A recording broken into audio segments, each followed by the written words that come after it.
Hey everyone, in this quick tutorial, I'll show you how to add the Bluetooth icon to your Mac's menu bar, super handy for quickly connecting to headphones, speakers, or other devices.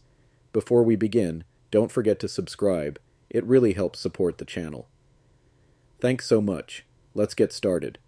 First, click the Apple icon in the top left corner of your screen and choose System Settings. Once you're in, look at the sidebar on the left and scroll down until you find Control Center. Click on it. Now scroll through the list until you see Bluetooth. It might be set to Don't Show in Menu Bar by default. Click the drop-down next to Bluetooth and select Always Show in Menu Bar. That's it. You should now see the Bluetooth icon in the top right corner of your screen. Click it any time to connect or disconnect from devices, check battery levels, or open Bluetooth settings. Quick and simple.